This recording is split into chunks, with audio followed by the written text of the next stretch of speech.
Selamat siang Bapak Ibu yang saya hormati, berikut ini akan kami sampaikan tentang proyek P5 secara lebih rinci untuk fase E, proyek kewirausahaan.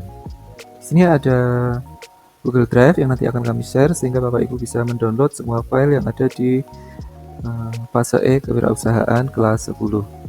Yang nanti ada modul, ada beberapa video yang harus ditampilkan, ada PPT yang harus disampaikan juga. Dan juga terdapat daftar kelompok P5.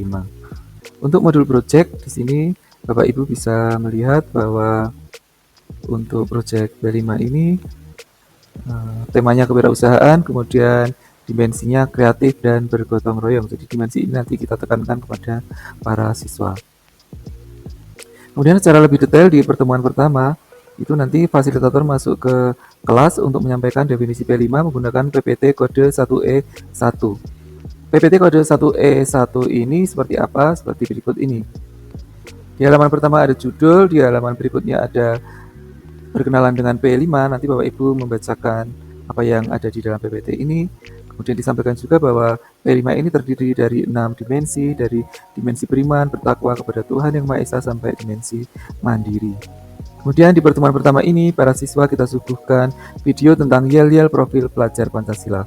Dapat diputar menggunakan internet, atau kalau takut internetnya trouble maka bisa kita download terlebih dahulu di Google Drive ini. Videonya seperti apa? Kita lihat video untuk pertemuan pertama ini sebagai berikut. Siapa kita? SMA LTIKN. Jadi video ini adalah video contoh yel-yel P5 dari sekolah lain. Nanti diharapkan para siswa bisa memodifikasi yel-yel berikut ini. Siapa kita? Belajar Pancasila. Adakah Pancasila di jiwamu? Ada. Apakah itu? Beriman, bertakwa, berakhlak mulia, berkebinekaan global, bergotong royong, mandiri, bernalar kritis dan kreatif. Nah, kita fokus kepada dimensi-dimensi beserta gerakannya ini. Ini nanti siswa diminta menirukan gerakan-gerakan dari dimensi Pancasila ini. Beriman, bertakwa, berakhlak mulia, berkebinekaan global, bergotong royong, mandiri, bernalar kritis dan kreatif.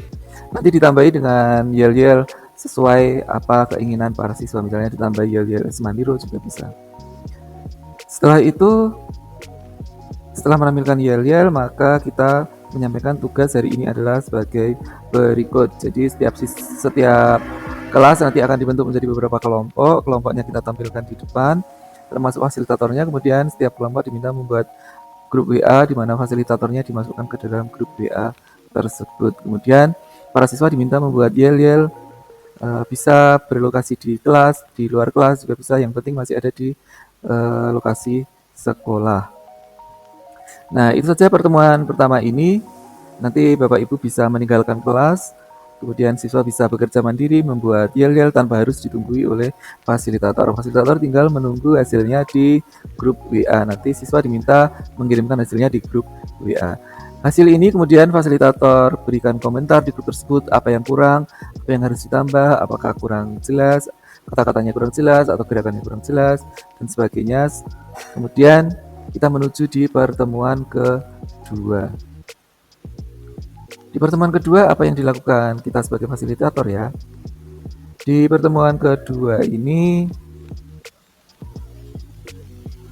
fasilitator masuk ke kelas, kemudian menayangkan 1 atau 2 video yel-yel P5 yang sudah jadi, kemudian direview bersama apa yang masih kurang bagaimana, ditambah apa. Kemudian siswa pada hari kedua ini diminta memperbaiki yel-yel tersebut supaya lebih bagus. Setelah itu, kalau yel-yelnya sudah jadi lagi, dikonsultasikan kepada fasilitator. Kalau fasilitator oke, maka yel-yel diupload di YouTube atau di media sosial yang lain. Kemudian linknya bisa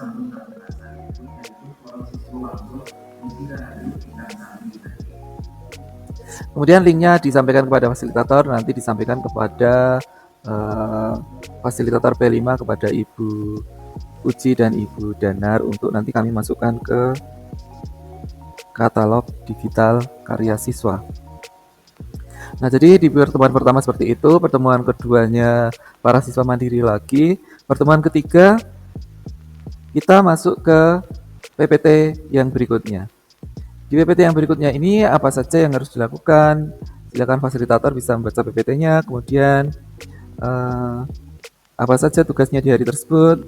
Lalu pertemuan keempat masih melanjutkan project dengan PPT yang lain. Kalau di pertemuan ketiga ini tugas PPT-nya, tugas yang tertuang dalam PPT tersebut belum selesai, maka di pertemuan keempat bisa digunakan untuk menyelesaikan tugas tersebut sehingga mundur 1 kali pertemuan. Hal semacam itu diperbolehkan karena kita sudah ada cadangan beberapa hari di belakang.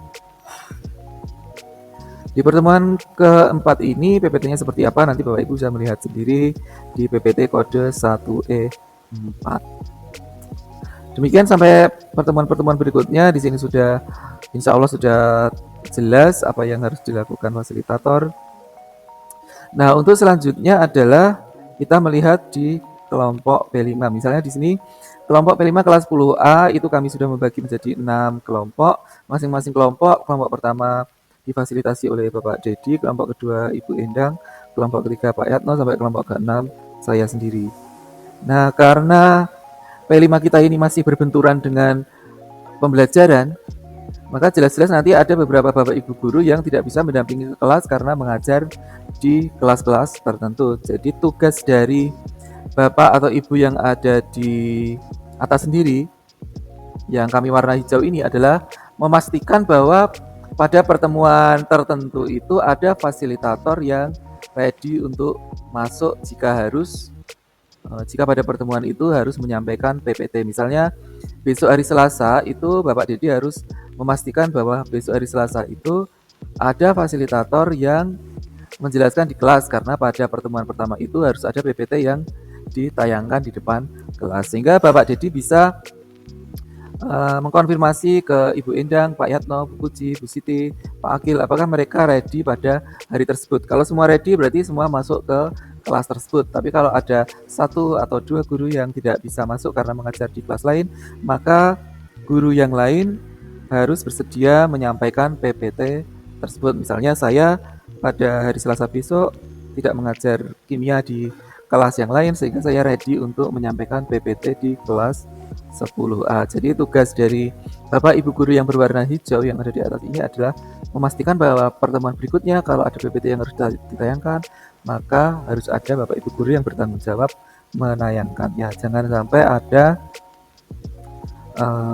hari di mana P5 harusnya tayang PowerPoint, tapi tidak ada Bapak Ibu guru yang masuk untuk menayangkannya.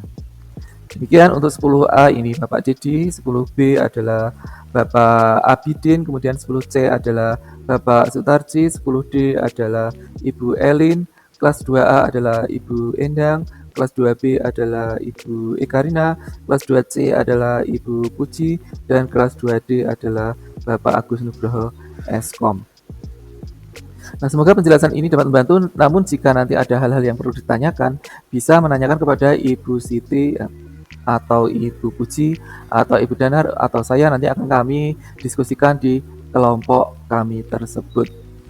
Untuk Google Drive, alamatnya akan kami share, namun jika Bapak Ibu kesulitan mendownload, Bapak Ibu bisa memberikan flash disk, kemudian nanti akan kami kopikan file-file P5 tersebut ke dalam flash disk. Demikian, semoga membantu.